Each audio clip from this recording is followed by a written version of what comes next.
नमस्कार दोस्तों, your page reader channel पर आपका स्वागत है। मैं हूं रविंद्र। आज आप इस वीडियो में देखने वाले हैं जेम्स क्लियर द्वारा लिखित बुक एटॉमिक हैबिट्स के तीसरे नियम की जानकारी। अगर आपने आदतों के पीछे छिपे विज्ञान, अच्छी आदतों को डालने के नियम पहला और दूसरा नहीं पता है तो हमारे एटॉमिक हैबिट सीरीज के पहले के 3 वीडियोस को अवश्य देखिए, नहीं तो आपको नियम तीसरे के वीडियो को समझना मुश्किल रहेगा।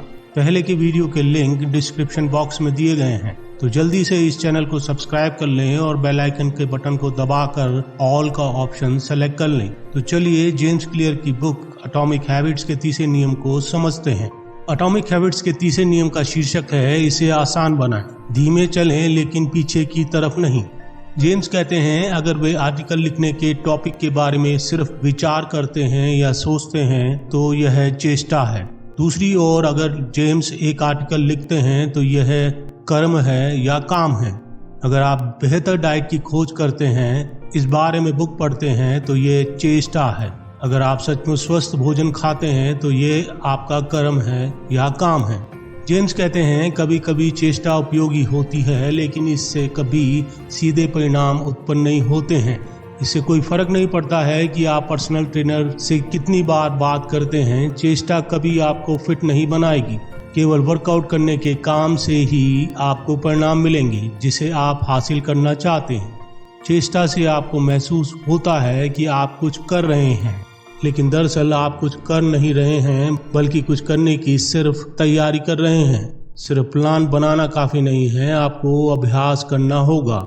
यदि आप किसी आदत में माहिर बनना चाहते हैं तो कुंजी यह है कि आप आदर्श या पूर्ण व्यवहार के साथ शुरू करने का इंतजार न करें बल्कि इसे शुरू कर दें और दोहराते रहें। यह नियम तीसरे का पहला सबक है। सिर्फ योजना न बनाएं, उस पर काम करें। आपको तो बस प्रैक्टिस करने की जरूरत है। किसी नई आदत को डालने में दरअसल कितना समय लगता है? आदत डालना एक प्रक्रिया या सिस्टम है जिसके द्वारा कोई व्यवहार दोहराव के जरिए धीरे धीरे क्रमशः ज्यादा ऑटोमेटिक बनता जाता है। आदतों के दोहराने से दिमाग में स्पष्ट भौतिक बदलाव या फिजिकल चेंजेस होते हैं। संगीतकारों का सेरिबेलम्स, जो गिटार के तार छेड़ने या वायलिन का बो खींचने जैसी शारीरिक गतिविधियों के लिए अत्यंत इम्पोर्टेंट होता है और गैर संगीतकारों की तुलना में ज्यादा बड़ा होता है। जब वैज्ञानिकों ने लंदन की टैक्सी ड्राइवर्स के दिमाग का विश्लेषण किया तो उन्होंने पाया कि उनका हिप्पोकैम्पस यानी कि स्थानिक स्मृति या लोकल मेमोरी में अटैच होने वाला एरिया दूसरे लोगों की तुलना में ज्यादा बड़ा था, लेकिन काम से रिटायर होने के बाद वह एरिया छोटा होता जाता था। जब दिमाग के कुछ क्षेत्रों का ज्यादा इस्तेमाल किया जाता है तो उसकी योग्यता बढ़ती है और इस्तेमाल नहीं करने पर वह क्षीण या वीक हो जाती है। आदतें स्थायी करने के लिए व्यवहार को बार बार दोहराना इम्पोर्टेंट होता है।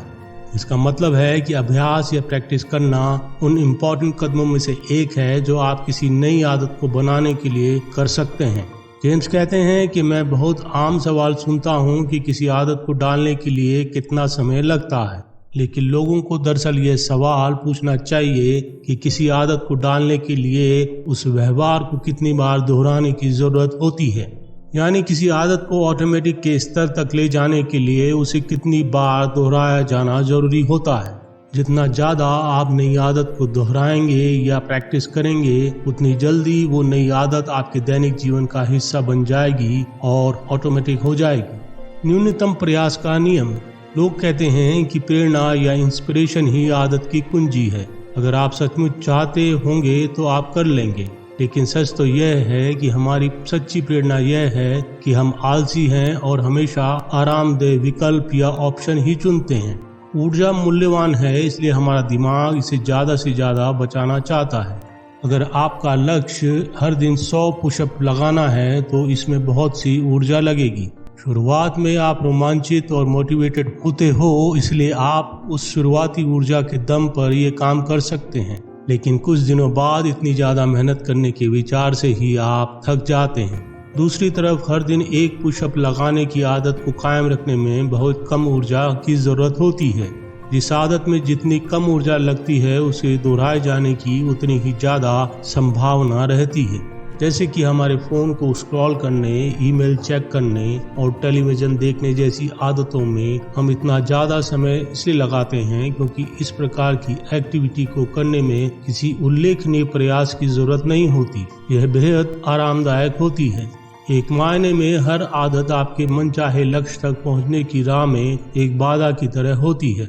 जैसे कि फिट होने के मामले में डाइटिंग बाधा है, शांत रहने के मामले में ध्यान बाधा है, आर्टिकल लिखने में स्पष्टता से सोचना बाधा है। आप दरअसल आदत नहीं डालना चाहते हैं, वास्तव में आप तो आदत की बदौलत मिलने वाले परिणामों को पाना चाहते हैं।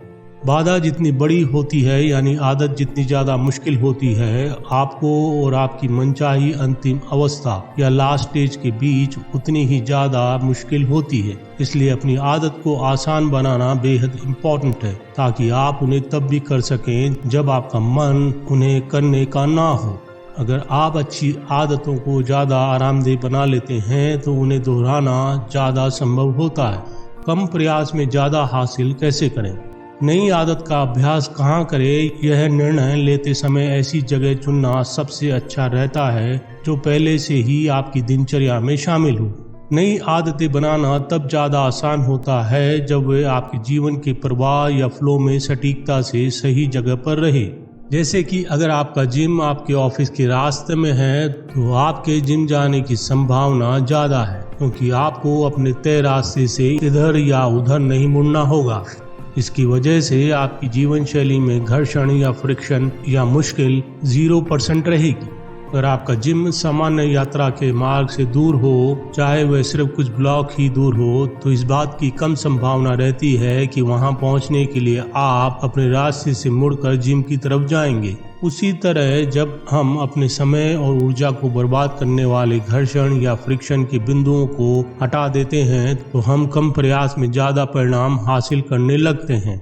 अगर आप सबसे ज़्यादा आदत डालने वाले प्रोडक्ट्स को देखें तो आप गौर करेंगे कि ये वस्तुएं और सेवाएं आपके जीवन से मुश्किलें हटाती हैं। मील डिलीवरी सेवाएं किराने की खरीदारी की मुश्किल को कम करती है। डेटिंग ऐप सोशल इंट्रोडक्शन देने की मुश्किल को हटाते हैं। राइड शेयरिंग सेवाएं शहर के पार जाने की मुश्किल को कम करती है।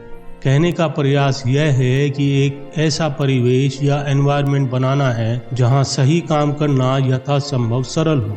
भावी इस्तेमाल के लिए परिवेश या एनवायरनमेंट को सबसे उपयुक्त बनाएं। जेम्स कहते हैं, जब भी आप किसी जगह को उसके उद्देश्य के हिसाब से जमाते या व्यवस्थित करते हैं तो आप अगले काम को आसान बना लेते हैं। मिसाल के तौर पर जेम्स की पत्नी के पास ग्रीटिंग कार्ड्स के बॉक्स हैं जो अवसर के हिसाब से जमे होते हैं, जैसे कि जन्मदिन, सहानुभूति या सिंपैथी, शादी, डिग्री मिलना, एनिवर्सरी, न्यू ईयर आदि।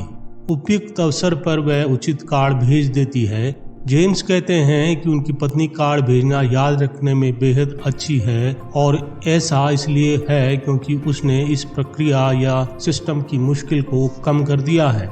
वर्षों तक जेम्स इस प्रक्रिया या सिस्टम का ठीक उल्टा करते थे।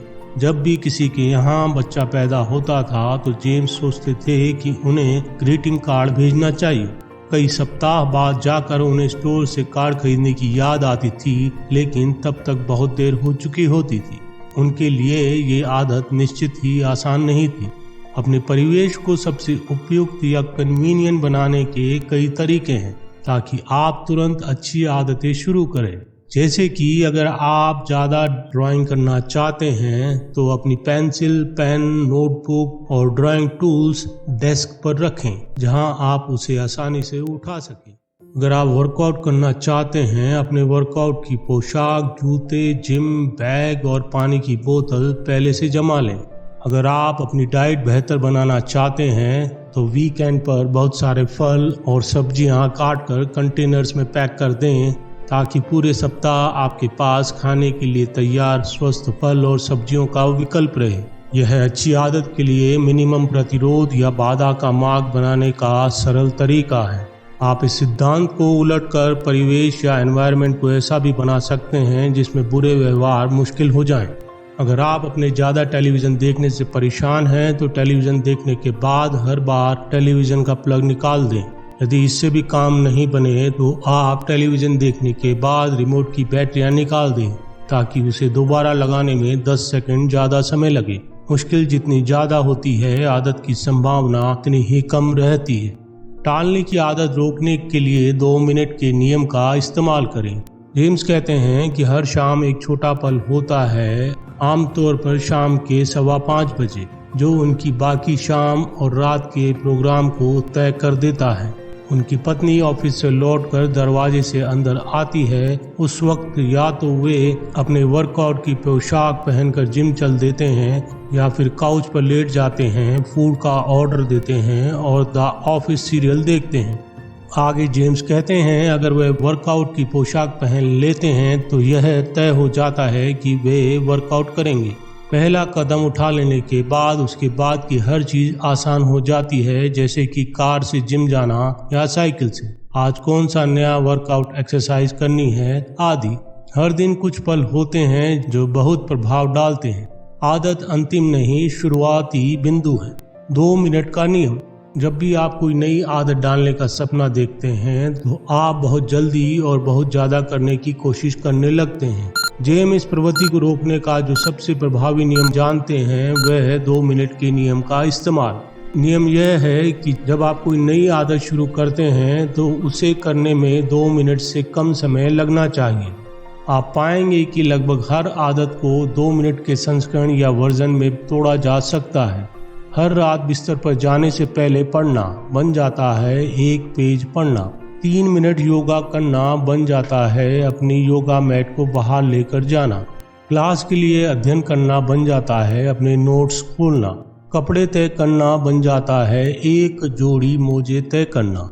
विचार यह है कि शुरुआत में अपनी आदतों को ज्यादा से ज्यादा आसान बनाएं।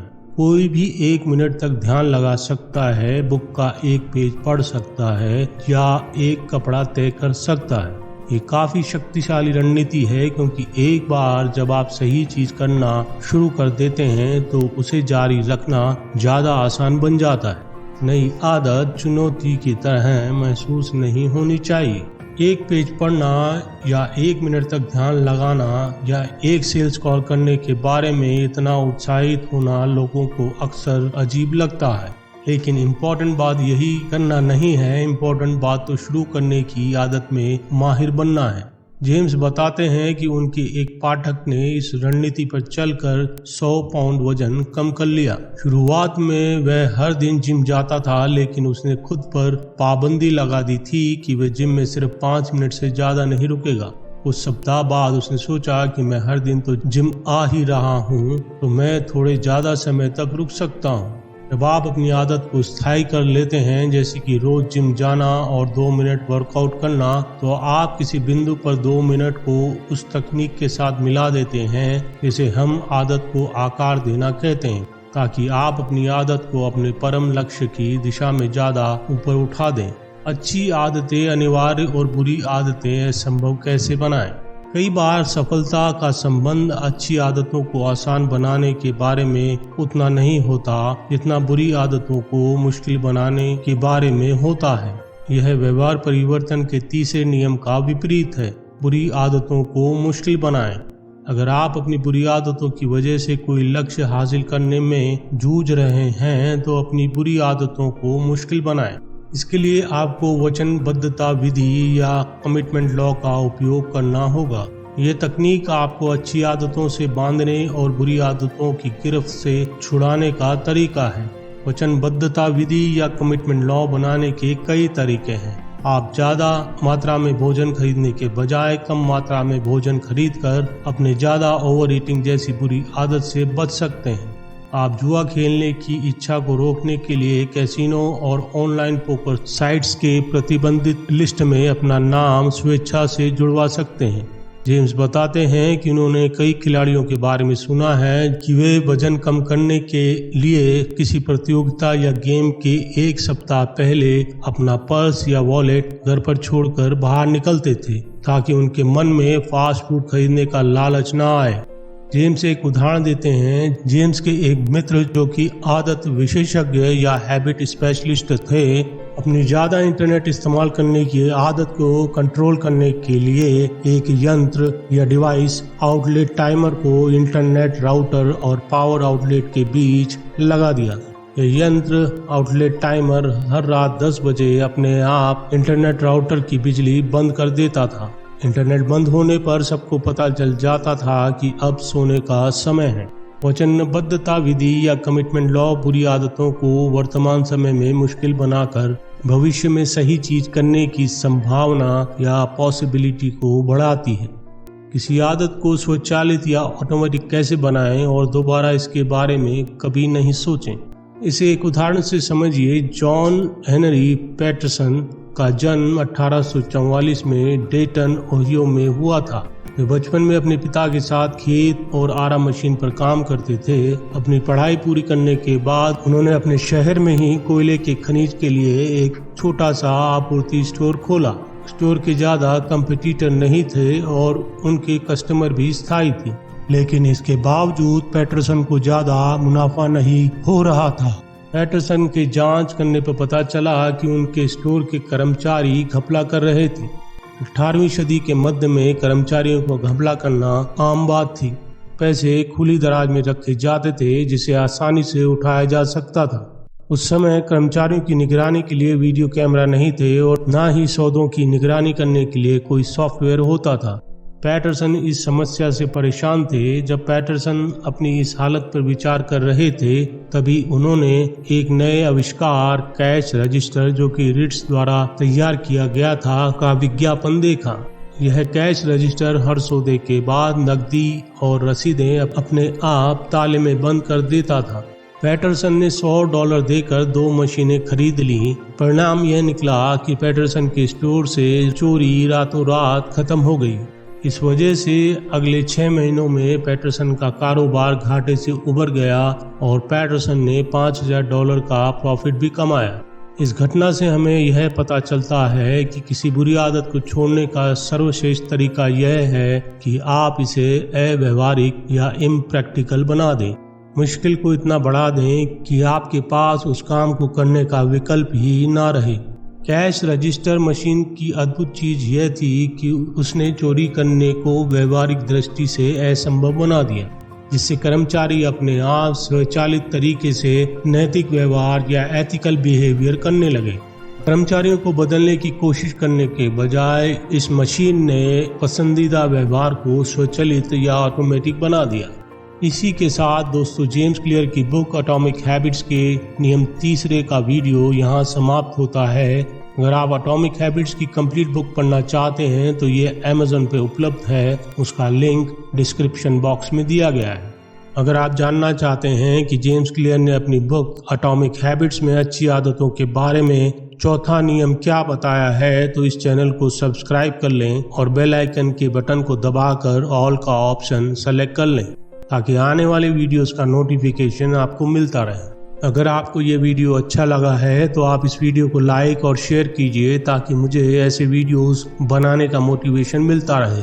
तो दोस्तों, मिलते हैं अगले वीडियो में। मुझे दीजिए इजाजत। जय हिंद, वंदे मातरम।